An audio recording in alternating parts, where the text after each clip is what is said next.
Jeff Wilson. New Zealand Rugby made Scott Robertson's All Blacks job virtually impossible. Former All Blacks winger Jeff Wilson believes Scott Robertson was placed in an unwinnable position by New Zealand Rugby, arguing that the governing body created expectations so vast that even the most successful coach in Super Rugby history was always destined to fall short. Robertson's departure from the All Blacks job has sent shockwaves through New Zealand Rugby. Appointed amid extraordinary hype and optimism, the 51-year-old arrived as the man many believed would restore the All Blacks to their former dominance following a turbulent period under Ian Foster.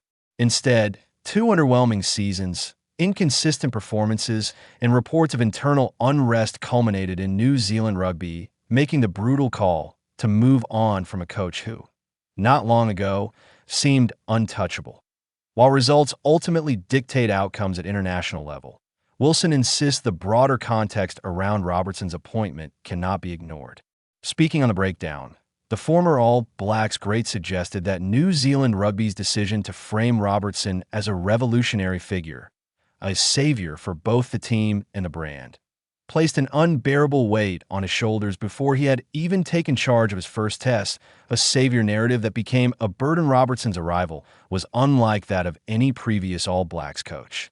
After years of public debate, media pressure, and fan unrest during Ian Foster's tenure, New Zealand Rugby finally turned to the man many supporters have been calling for long before the 2023 Rugby World Cup as head coach of the Crusaders. Robertson had redefined excellence in Super Rugby. His relentless success, infectious personality, and ability to connect with players made him the obvious candidate in the eyes of many.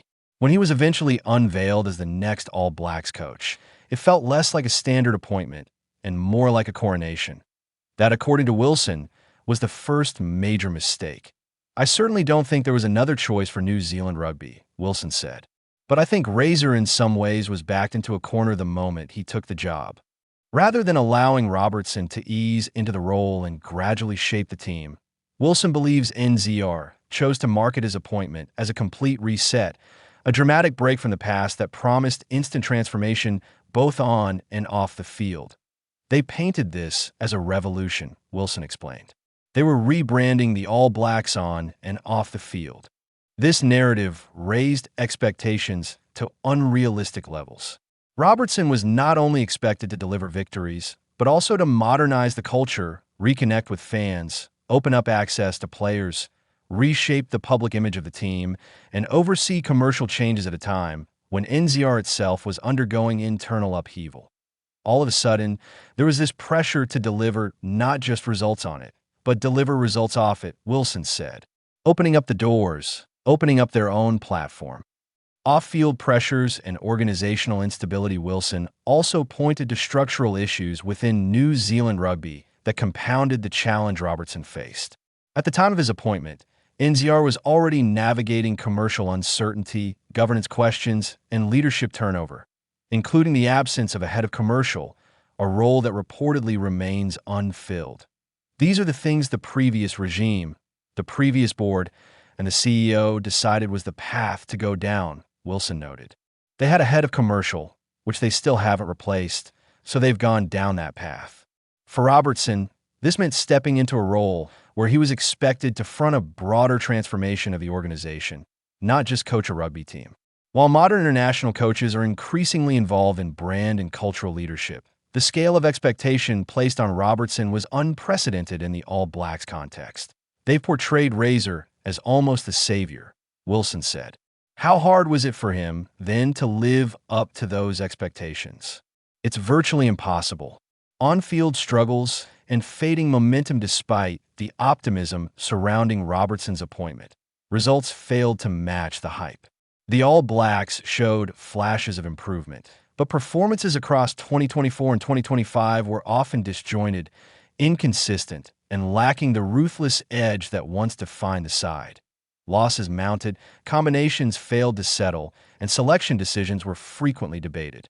While the All Blacks remained competitive against top-tier opposition, the sense of dominance that once intimidated rivals was conspicuously absent. There is little improvement in 2025 following a mediocre 2024, one assessment noted, capturing the growing frustration among fans and pundits alike. Compounding matters were reports of player dissatisfaction and suggestions of a player revolt within the squad. Claims that, while never fully substantiated, hinted at deeper issues behind the scenes. Wilson was careful not to place the blame solely on Robertson, questioning whether the coach ever fully managed to establish control of the dressing room. When you lose the trust of the players and you lose the dressing room, and I'm not 100% whether Razor over the last 2 years had control of that dressing room, he said. The modern player coach Dynamic Wilson's comments also touched on the evolving power dynamics within elite rugby. Today's international players are more influential than ever, with greater voices in selection, strategy, and team culture. While this shift has benefits, it also places immense demands on coaches, who must balance authority with collaboration. This is the world we live in now, Wilson said. This is the fact that players are powerful. He suggested that Robertson may have struggled to strike the right balance early in his tenure, particularly in establishing strong relationships with senior players. As a coaching staff, you have to listen to the players. They have to be part of your planning, Wilson explained. And early on, I don't know if they established that relationship with the senior guys.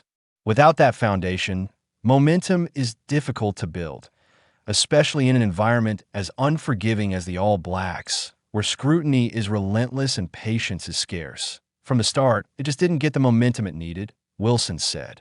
And it's put everyone under pressure. A visible toll on Robertson, perhaps the most poignant aspect of Wilson's analysis, was his observation of how the role appeared to change Robertson on a personal level. Known during his Crusaders years for his infectious energy, relaxed demeanor, and joyful approach to coaching, Robertson seemed a different figure as All Blacks head coach. The weight of expectation, public criticism, and internal tension appear to take its toll. We've seen how he's changed over the last 2 years, Wilson said. How he was when he came in, how he spoke to us for the first time at Sky, you could just see the weight of coaching the All Blacks. The transformation was subtle but telling. A reminder that coaching the national team is unlike any other job in world rugby. It is very, very difficult, Wilson added. Over time, Wilson believes Robertson became increasingly distanced from sections of the playing group, further complicating his task. Over time, he has probably got further and further away from having all the players on board. He said that a decision that still hurts the decision to sack Robertson has divided opinion across New Zealand Rugby.